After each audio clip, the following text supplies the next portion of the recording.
The cryopod hit atmosphere like a meteor, and Daniel Ross woke up to the worst headache of his life. Red lights flashed everywhere inside the tiny capsule.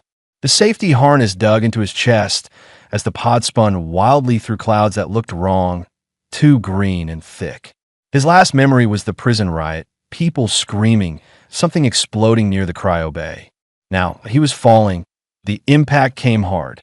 Metal shrieked and tore. Daniel's head snapped forward despite the harness. Then everything went dark. When he opened his eyes again, steam hissed from cracks in the pod walls. The hatch had buckled, but not completely sealed, letting in air that smelled like copper and rotting flowers. Daniel coughed and tasted blood. His tongue found a cut inside his cheek. He fumbled with the harness release, fingers clumsy and shaking. The harness clicked open. Daniel pushed against the damaged hatch. It resisted, then gave way with a metallic groan. He half fell, half crawled out onto rocky ground covered in purple moss that squelched under his hands. The sky above was orange, streaked with green clouds. Two suns hung at different angles, one larger in red, the other smaller in yellow. The air felt thick and humid, like breathing in a greenhouse. Daniel stood on wobbly legs and looked around. Twisted trees with black bark and blue leaves surrounded the crash site. The pod had carved a long trench through the moss and torn up chunks of rock. Smoke rose from the pod's rear section. Nothing looked familiar. Nothing looked even remotely like any planet he had seen during his years hauling freight. Daniel climbed back into the wreckage and searched for supplies. The standard prisoner transport kit was still strapped to the wall, somehow intact. He pulled it free and checked the contents. 3 days of ration bars, a water reclamation bottle, basic first aid, a multi-tool no bigger than his palm, and an emergency beacon. He pressed the beacon's activation button. Nothing happened. The small screen stayed dark. Daniel shook it, pressed again, then pried open the back panel with a multi-tool. The power cell had cracked during impact. Dead. Completely dead. He sat down hard on a piece of debris. The reality settled over him like cold water. He was alone on an unknown planet with 3 days of food, no working beacon, and wearing nothing but a thin gray prison jumpsuit and soft boots meant for climate-controlled ships that a sound made him freeze. Something large moved through the trees to his left. Branches cracked. The ground vibrated slightly with heavy footsteps. Daniel stayed perfectly still, barely breathing. Through gaps in the dark trunks, he saw something massive pass by. It walked on 4 thick legs, each one as wide as Daniel's entire body. The creature's hide looked like stone, gray and plated. He couldn't see its head from this angle, only its enormous bulk. The creature paused. Daniel's heart hammered. Then it moved on, footsteps fading into the distance. Daniel waited 5 full minutes before moving again. He needed shelter before dark. The suns were already dropping toward the horizon, and he had no idea how long night lasted here or what came out when darkness fell. He gathered what he could carry. The ration bars went into his jumpsuit pockets. The water bottle clipped to his belt. The first aid kit was small enough to stuff in another pocket. The multi-tool went into his hand. It wasn't much of a weapon, but the blade was sharp and the screwdriver end could punch if needed. Daniel spotted a rocky outcrop about 200 meters away, up a slight slope. Dark openings suggested caves, or at least overhangs. He started walking, testing each step.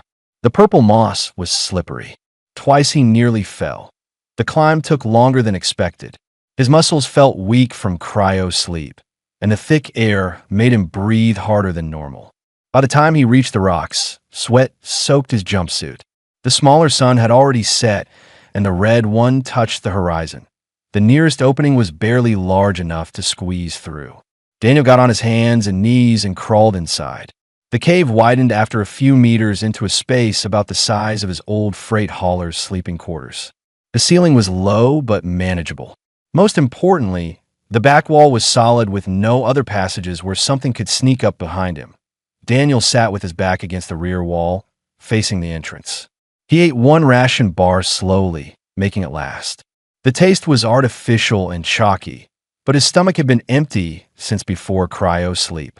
The water bottle had a built-in filter, supposedly good for most planetary water sources. He would need to find water tomorrow as darkness fell outside.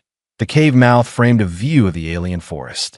The black trees became shadows against the deepening orange sky. Then something changed. The moss started glowing.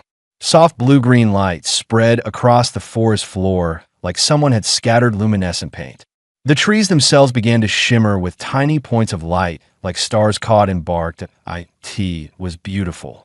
It was also terrifying because Daniel could now see shapes moving between trees.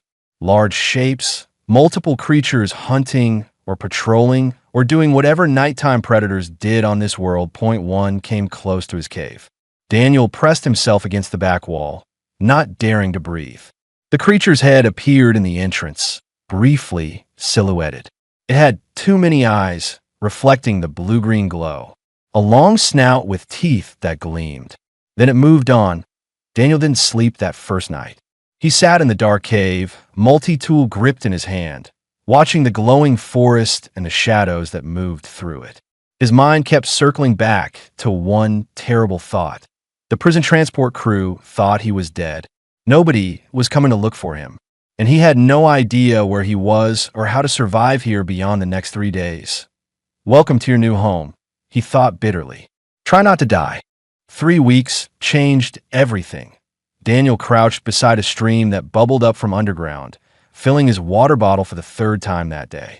The water here ran clear over smooth stones, but it had a metallic tang that would kill most species he had met during his freight hauling days. For him, it just tasted like the bore water from his childhood in the Australian outback. Unpleasant, but survivable, that he had learned so much in 21 days. The acidic rain fell every afternoon like clockwork, so he built a shelter extension from broad leaves coated in resin from the black trees. The resin burned his hands at first until he figured out to wrap them in moss.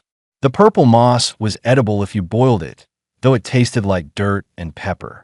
Better than starving. The ration bars ran out on day 4.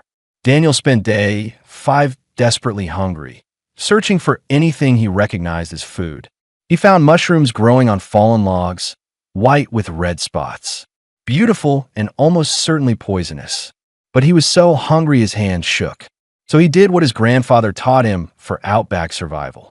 He rubbed a tiny piece on his inner wrist and waited. No reaction. He touched it to his lip. Nothing. He put a small piece on his tongue and spat it out after 10 seconds. Still nothing. He waited 6 hours, then ate a piece the size of his thumbnail. His stomach cramped for an hour, but he didn't die. The next day, he ate more. By day 7, mushrooms were part of his regular diet. The root systems of the blue leaf trees grew in thick tangles near the surface. Daniel dug them up with a flat rock and his multi-tool. The roots were fibrous and tough, but roasting them over fire made them almost pleasant. High in something like starch, they filled his belly and gave him energy. Fire had been tricky. His multi-tool could create sparks, but everything here was damp. He tried for 2 days before finding dry fungus inside hollow tree trunks. The fungus caught spark easily and burned slow and hot. Daniel kept a fire going constantly in his cave, feeding it carefully, never letting it die completely. He mapped the territory by necessity. The massive stone-plated creatures were herbivores, he discovered. They stripped leaves from trees and ignored him completely. But other things hunted. Pack hunters with 6 legs and crystalline spines ran through the forest at dawn and dusk.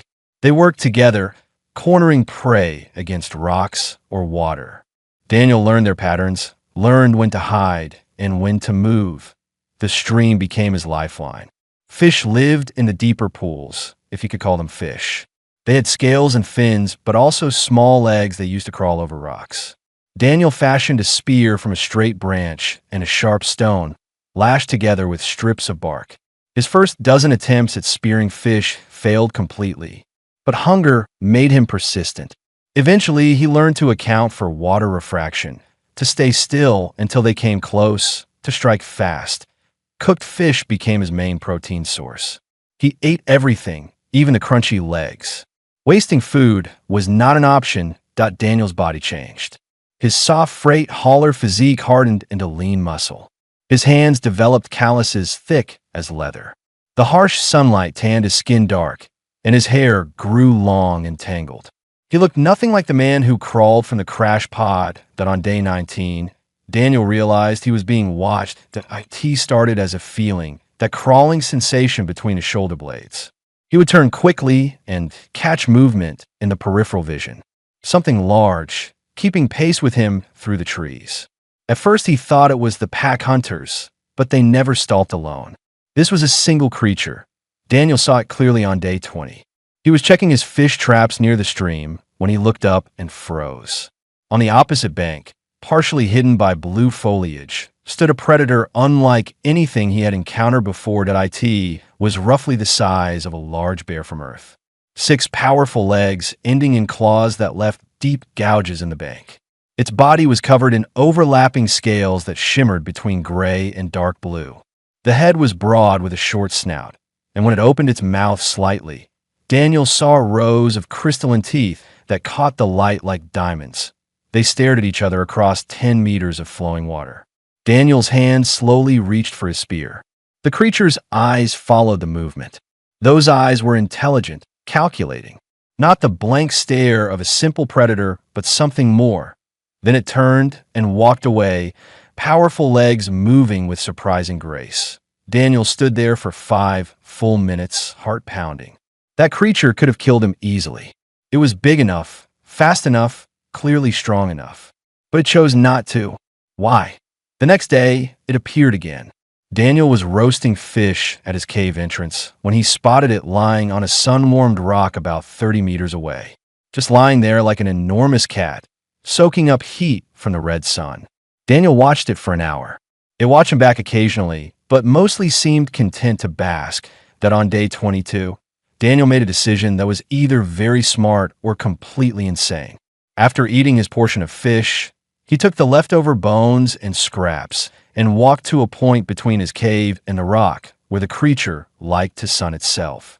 He placed the scraps on a flat stone, then backed away to his cave. The creature arrived an hour later. It sniffed the scraps, looked toward Daniel's cave for a long moment, then ate them. Not frantically like a starving animal, but deliberately. When finished, it looked at Daniel again. He could swear the thing nodded slightly before walking away. That evening, heavy rain fell earlier than usual. Daniel sat in his cave entrance, watching water pour down in sheets. Movement caught his eye. The creature was trotting through the rain, something large in its jaws.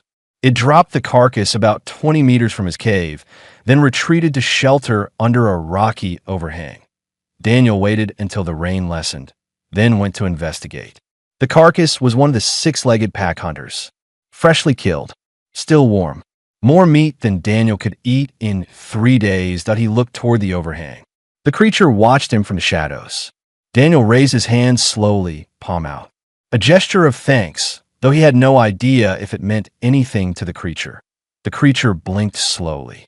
Then it settled down, massive head resting on its front legs. Daniel dragged the carcass to his cave and began the work of butchering it with his multi-tool. As he worked, he kept glancing at the creature under the overhang. It remained there, apparently in no hurry to leave. For the first time since crashing on this planet, Daniel smiled. He was still alone in the technical sense, but maybe not completely alone after all. Daniel started calling the creature Brick after watching it spend an entire afternoon lying motionless on its favorite sun-warmed rock. It had the same energy as a brick wall, solid and unmovable, content to simply exist in the warmth. Brick visited every day now. Sometimes in the morning, sometimes at dusk, occasionally in the middle of the day when the suns were highest. The pattern became routine. Daniel would share food, Brick would sometimes bring kills, and they would coexist in comfortable silence. Daniel talked to Brick constantly, keeping his voice low and steady.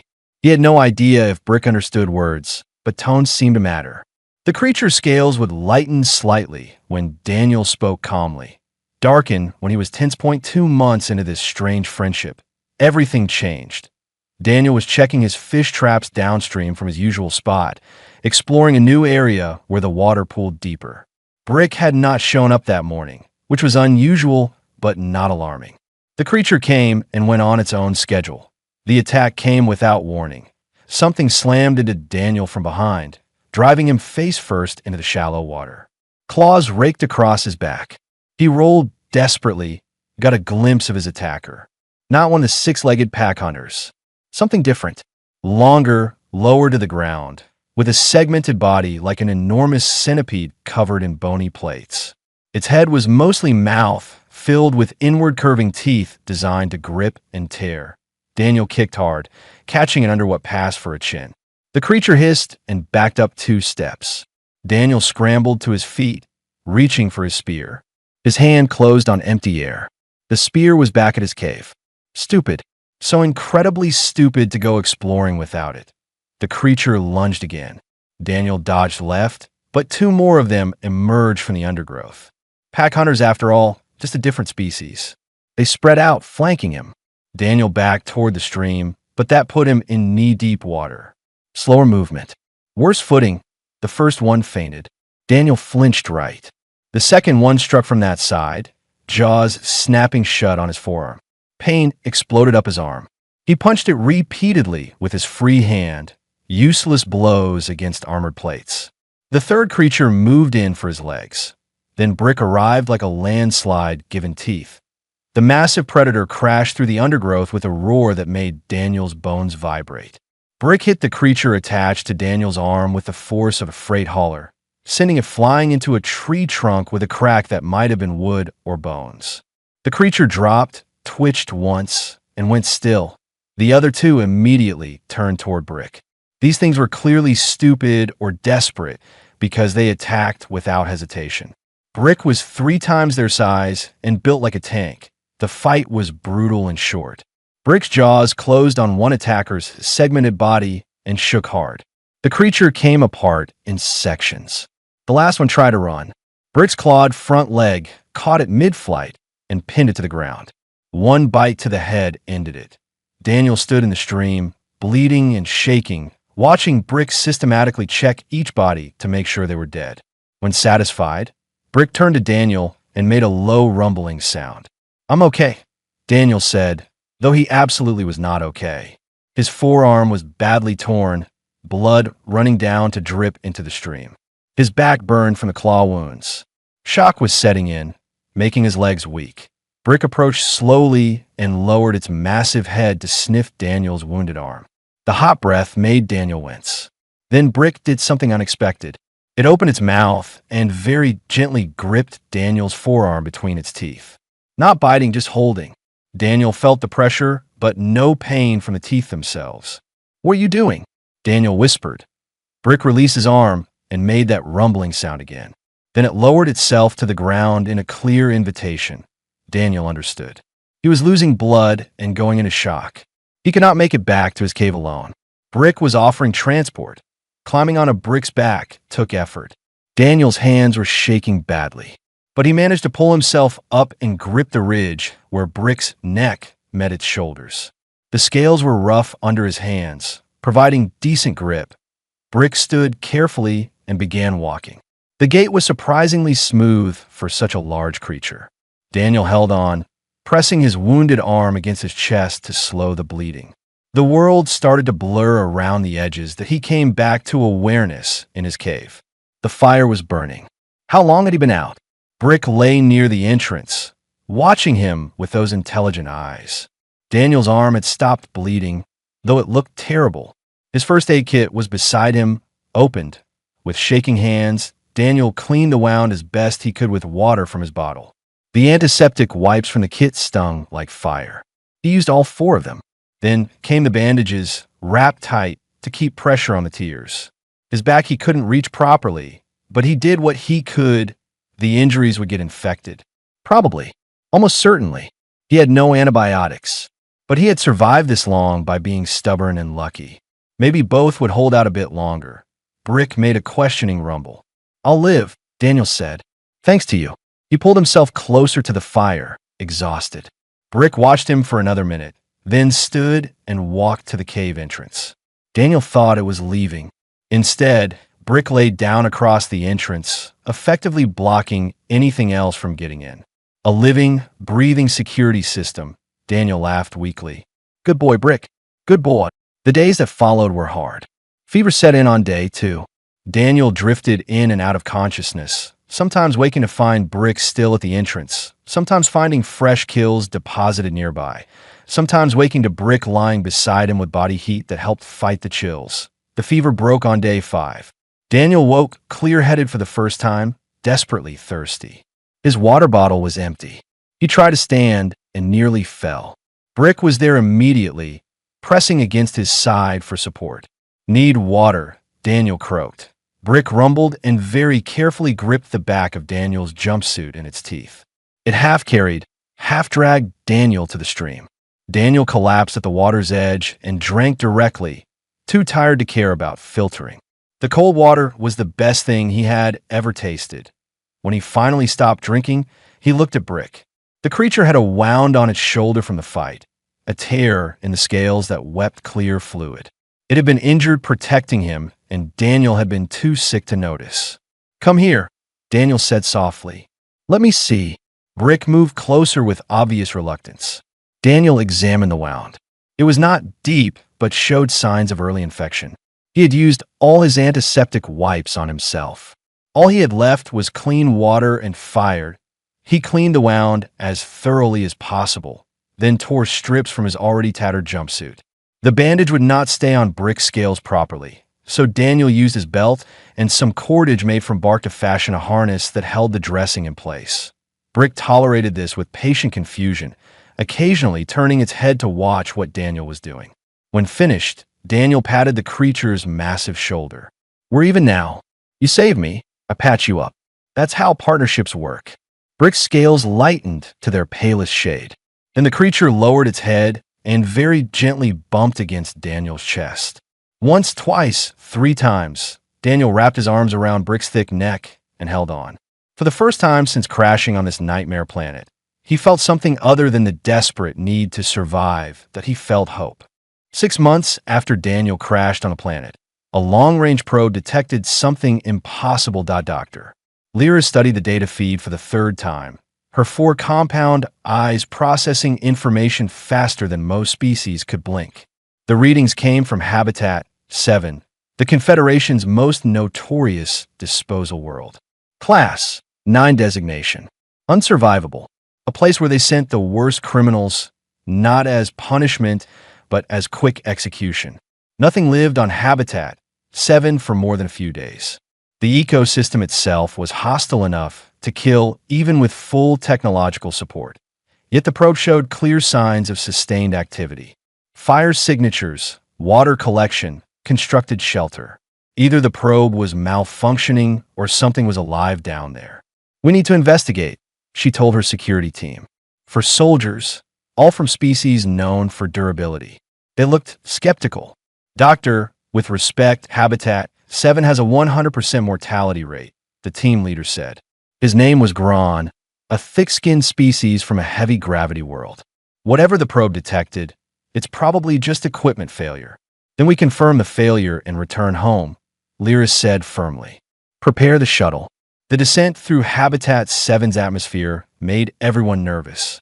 The green clouds were acidic enough to damage their shuttle's outer plating. The 2 suns created temperature extremes. The scanner showed life signs everywhere, massive predators that made even Gron uncomfortable. They landed 2 kilometers from the probe's target coordinates and proceeded on foot. Full environmental suits, weapons charged, every sensor active. The forest was worse than briefings suggested. The black trees twisted in ways that seemed deliberately threatening. Strange sounds echoed from every direction. Twice they spotted predators large enough to flatten their shuttle. Then they found a camp. Lyra stood at the edge of the clearing, unable to process what she was seeing. Someone had built a sophisticated shelter from local materials and salvage pod parts. A water collection system fed into carved stone basins. Drying racks held strips of meat. A fire pit showed recent use. Crude but effective tools hung from hooks. This is not possible, Gron whispered. Spread out, Lyra ordered. Find whoever built this. Carefully. They survived here for months. They are clearly dangerous. The security team moved into the forest. Lyra examined the camp more closely. The craftsmanship spoke of intelligence and adaptation. Whoever this was, they had learned to thrive in an environment that should have killed them in days. A shout from the forest made her turn. Contact! Moving fast, Lyra ran toward the sound, her 6 legs carrying her quickly over the rough ground. She found her team pointing weapons at shadows between trees. Something was out there, moving through the undergrowth with practiced ease. Hold fire, she commanded. Identify your target first. They caught a glimpse of movement. A figure, definitely humanoid, moving from cover to cover. The team pursued, but the figure stayed ahead. It knew this forest, knew every path and hiding spot. The security team was loud and clumsy by comparison, crashing through unfamiliar terrain. Corner it near the rock formation, Gron ordered. The team spread out, trying to use numbers to their advantage. They herded the figure toward a dead end, a vertical cliff face with no obvious escape. The security team closed in, weapons ready. Lyra hung back, watching. The figure stood in shadow, impossible to see clearly. Then something else emerged from the undergrowth behind them. Something massive. Gron saw it first. Contact, rear. Big contact. The creature was enormous, easily 3 times the mass of their largest team member. 6 legs, armored scales, crystalline teeth that caught the light. A predator of the highest order. And it was positioning itself between the security team and the humanoid figure. Fall back. Lyra ordered. One soldier panicked and fired. The energy bolt struck the creature's shoulder. It roared, a sound that made the ground vibrate. The creature surged forward, and the security team scattered in terror and the chaos. Lyra saw the humanoid figure move to the creature's side. Not running away, moving toward it. The figure placed a hand on the creature's flank, and impossibly, the predator calmed slightly. Then both disappeared into the forest. The security team regrouped near the shuttle, shaken and confused. They had lost their target and nearly died in the process. What was that? Gron demanded. Who runs toward a predator? Lyra thought hard. The pieces were forming a picture she could barely believe. A crash pod in the record from 6 months ago. A human prisoner, presumed dead. A camp showing long-term survival. And now a humanoid figure with a trained predator. Pull the prisoner transport records from 6 months ago, she ordered. Any incidents near Habitat 7. The data came back quickly. 1 pod jettisoned during a riot. Prisoner designation, Daniel Ross. Human. The pod's trajectory put it on a collision course with Habitat 7. Status, deceased, confirmed by crash impact data. The human is alive, Lyra said slowly. And he bonded with an apex predator. Humans are from Earth, correct? Gron asked. Yes. Doctor, what is Earth's planetary classification? Lyra checked her database. Her eyes widened. Class-9 Deathworld. High gravity, extreme weather, aggressive megafauna, toxic plant life, dangerous microbiology. The team stared at her. Class-9 was considered barely survivable. Most species required extensive genetic modification just to visit Earth. And humans evolved there naturally. Send a message to the camp, Lyra said. No weapons, peaceful contact. If he survived 6 months on Habitat 7 with no equipment, he deserves our respect. They set up a communication relay near the humans' camp. Lyra recorded a message explaining they meant no harm, that they came to investigate probe readings, that she wanted to talk. She left a portable communicator at the camp and withdrew to a safe distance point. 3 hours later, the communicator crackled to life. This is Daniel Ross. The voice was rough, clearly unused to speaking. You shot my friend. Why should I trust you? Your friend will be fine, Lyra said carefully. The injury was minor. I apologize for my team's panic. We did not understand the situation. Silence for a long moment. You're from the Confederation? Yes. Scientific Division. I accessed your case files, Daniel. You were wrongly convicted. The evidence shows this clearly now. More silence. Even if that's true, I'm supposed to be dead. Why are you really here? Because our probe detected impossible things. A human surviving on a Class-9 world. You should not be alive. Yet our sensors show a thriving camp. I had to see for myself. Yeah, well, congratulations. You've seen it. Now, leave me alone. Daniel, wait. I can help you. I can clear your name, get you off this planet. You don't have to live like this. The laugh that came through the communicator was bitter. Live like what? I've got food, water, shelter. I know this place now. It's honest here. Something wants to kill you, it tries. No lies, no corrupt courts, no prosecutors hiding evidence. What about your family? Friends? Your life before? Long pause. When Daniel spoke again, his voice was quieter. I had a sister. Haven't seen her in 4 years. She probably thinks I'm dead. Maybe that's easier for her. Or maybe, Lyra said gently, she deserves to know you're alive. Maybe you deserve justice. No response. Lyra waited, not pushing. Finally, the communicator crackled again. There's a clearing 1 kilometer northwest of my camp. Big flat rock in the center. Meet me there at dawn tomorrow. Just you. No weapons. And doctor, yes, if anyone shoots at Brick again, we disappear. You'll never find us in this forest. Agreed. Thank you, Daniel. The connection cut. Lyra sat back, her mind racing. Tomorrow she would meet the impossible human. The man who tamed a Deathworld and made friends with apex predators. Part of her was terrified. Most of her was fascinated. All of her wondered what kind of species humans really were beneath the fragile appearance. Dawn on Habitat 7 was always beautiful in a dangerous way. The red sun rose first, painting everything in shades of crimson. Then the yellow sun followed an hour later, shifting the world to gold and orange. Dr. Lyra stood in the clearing, alone as promised, watching the color change and trying not to think about the predators she could hear moving through the forest. Daniel emerged from the tree line so quietly she almost missed him. One moment the forest was empty, the next he was there. Lyra's trained scientific eye cataloged everything immediately. The human looked nothing like his prison transport photo. That Daniel had been soft, slightly overweight from years of sedentary freight work, pale from living in climate-controlled ships. This Daniel was lean and hard, every muscle defined. His skin was dark brown, weathered like old leather. His hair hung past his shoulders in tangled locks. Scars marked his exposed forearms. He wore what remained of a prison jumpsuit, now more patches than original material, and crude sandals made from bark and cordage. But his eyes were what struck Lyra most. They constantly scanned the environment, tracking sounds and movements she could not detect. Alert, aware, alive in a way that city dwellers never managed. Dr. Lyra, Daniel said. His voice was steady, but he maintained distance between them. Daniel, thank you for meeting me. Let's be clear about something first. I didn't survive 6 months on this planet by being stupid or trusting. So convince me why I should believe anything you say. Lyra appreciated the directness. Fair. Let me show you your case files. Everything I accessed. She held up a data tablet, then carefully placed it on the ground between them before backing away.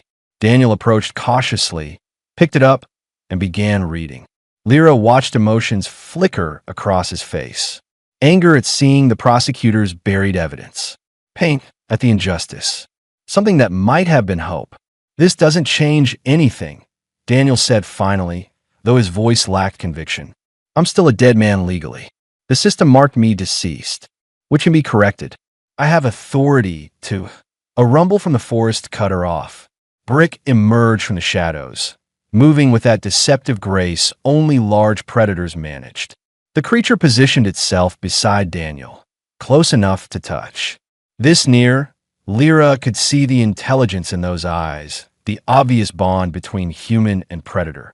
This is Brick, Daniel said, one hand resting on the creature's scaled flank. He's my friend. Saved my life more times than I can count. Lyra forced herself to remain calm despite every instinct screaming about the danger. May I approach? I would like to examine the wound my team caused. Daniel considered, then nodded. Lyra moved slowly, telegraphing every movement. Up close, Brick was even more impressive. The scales had a crystalline structure she had never seen documented. The musculature spoke of incredible strength, and that intelligence in the eyes was undeniable.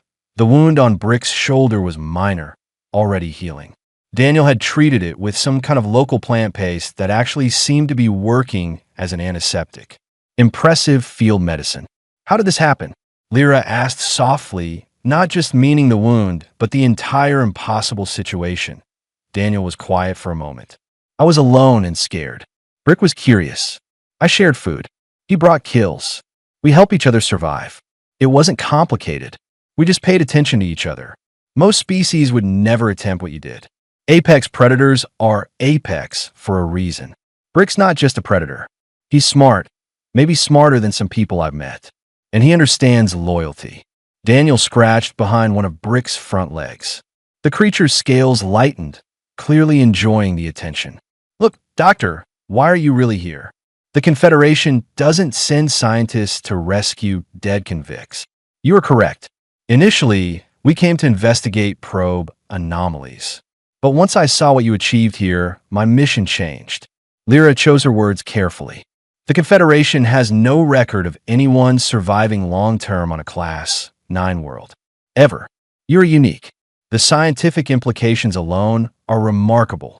So I'm a research subject now. No, you are a person who deserves justice and the chance to go home. Lida posit. But I will be honest. Your survival here challenges everything we thought we knew about habitability and adaptation. If you were willing to share your knowledge, it could save lives. Rescue operations, colony establishment, scientific expeditions to hostile worlds. You learn things no one else knows. Daniel looked at Brick, seemed to have a silent conversation with the creature, then back to Lyra. What about Brick? Any offer you make has to include him. Include him how? He comes with me.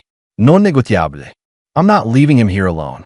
Lyra's mind raced through regulations and protocols. Transporting an apex predator from a Class-9 world is not standard procedure. There are quarantine requirements, safety assessments, containment protocols.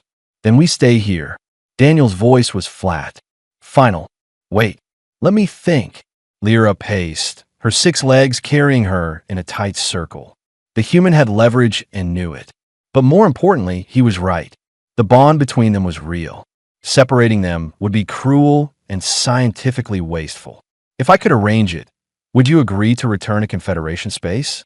Your name cleared, compensation provided, and Brick recognized as a registered companion animal under your care? Companion animal? Daniel almost smiled. He's 2 tons of armored murder machine, who is clearly bonded to you and responds to your guidance. We have legal frameworks for this. It will require documentation and testimony, but it is possible. Daniel studied her for a long moment. What's the catch? You need to work with me. Share what you learned here. Help develop better survival protocols. Possibly train rescue specialists or consult on Deathworld operations. I cannot promise it would be easy, but it would be meaningful work. And I'd be free, not a prisoner or a test subject, completely free, with full legal status restored and financial compensation for wrongful conviction. You would be employed as a consultant, well paid, with full autonomy over your choices. Brick rumbled, a questioning sound. Daniel placed both hands on the creature's broad head. What do you think, buddy? Want to see the galaxy? Brick's scales shifted through several colors, then settled on a warm gray-blue. The creature bumped its head against Daniel's chest gently. He says yes, Daniel translated. Or at least, he trusts me to make the right call. Is that a yes from you as well? Daniel looked around the clearing, at the forest that tried to kill him and became his home. 6 months ago, I would have done anything to get off this planet. But now, he shook his head. This place taught me things about myself, about what I'm capable of, about what matters. You can carry those lessons with you, Lyra said quietly.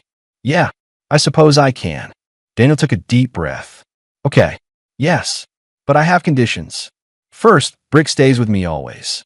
Second, I want to take seeds and samples from here. This ecosystem is brutal but balanced. There's knowledge here worth preserving. Third, I want regular communication access to my sister once we're back in range. All reasonable. Agreed. And fourth, if at any point I feel like I'm being treated as a prisoner or experiment instead of a person, I walk. No questions, no stops. Deal. Lyra extended her foreleg in the Confederation gesture of agreement. Daniel reached out and clasped it with his hand. His grip was strong, calloused, the hand of someone who worked hard to survive. "Deal," Lyra said. "Welcome back to civilization, Daniel Ross.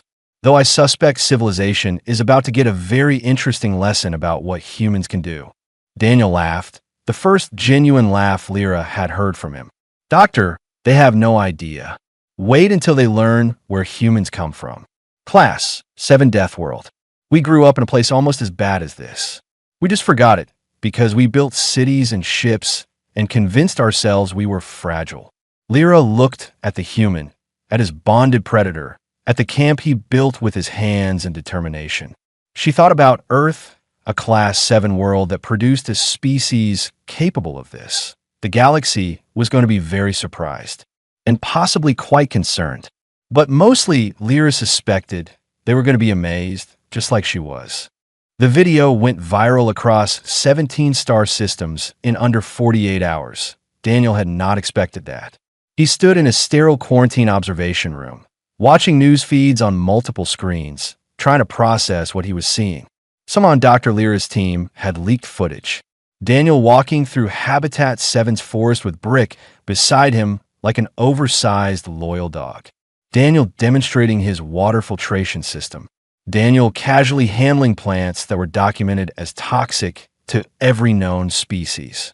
The final clip showed Daniel and Brick taking down one of the segmented predators together, working in perfect coordination. The Confederation net exploded with reactions. Scientists analyzing every frame. Politicians demanding investigations. Regular citizens split between fascination and fear. Humans became the topic of every discussion. Where they came from, what else they could do, whether they were dangerous. The prosecutor who buried Daniel's evidence suddenly faced intense scrutiny. His career imploded within a week. Other cases were being reviewed. Reform movements gained momentum. Daniel's wrongful conviction became the symbol of everything wrong with Confederation justice. Daniel did not care about any of it. He sat with Brick in their shared quarantine space, surrounded by scientists who wanted to study them, lawyers who wanted to represent them, and media representatives who wanted interviews. Dr. Lyra ran interference, letting through only what was absolutely necessary. "Your exoneration is official," Lyra said, entering the observation room with a data tablet. "Full pardon, all records cleared." The Confederation also agreed to a settlement. Quite substantial, actually. "You will never need to work again if you choose not to." "What about Brick?" Daniel asked immediately. "Certified as a registered companion animal under your legal guardianship. He passed all behavioral assessments." The evaluators were terrified but impressed. "He is calm, responsive to your commands, and shows no aggression unless you are threatened." They have never seen anything like him. Brick rumbled contentedly from where he lay sprawled across a reinforced platform. The quarantine room had been expanded twice to accommodate his size. The creature seemed unbothered by all the attention, as long as Daniel stayed close. "We can leave soon," Lyra continued. "Quarantine requirements are nearly complete. But before we do, I need to ask, have you thought about what comes next?" Daniel had thought about little else. Going home meant returning to a life that no longer fit. His apartment was gone, belongings disposed of when he was presumed dead. His job certainly no longer existed. His sister had held a memorial service. "How did you walk back into that?" "I got a message from my sister," Daniel said quietly. "Through your office." She saw the footage. She's crying in the video, happy tears, but also angry that I was put through this. She wants to see me. "That is good, yes." "It is. It really is." Daniel scratched behind Brick's foreleg, a gesture that had become automatic. "But after that, I don't know how to go back to a normal life. I spent 6 months learning to read predator behavior and identify edible plants. Not exactly useful skills in a city. Which brings me to an offer." Lyra settled herself on a chair designed for her species. The Confederation is forming a new division: hostile environment response and training. They need someone to develop survival protocols for extreme conditions. Someone who actually survived what should be unsurvivable. You want to teach people how to not die on death worlds. Essentially, yes. But more than that, rescue operations fail constantly because our teams cannot function in truly hostile environments. Colony establishments fail because we underestimate planetary dangers. Scientists die on research missions because protocols do not account for reality. You could change that. Daniel considered. I'm not a scientist or a soldier. No, you're something more valuable. You are someone who adapted and thrived with nothing but determination and intelligence. That is what we need. What does it pay? Daniel asked, then laughed at himself. Sorry, strange question after months of bartering with mushrooms.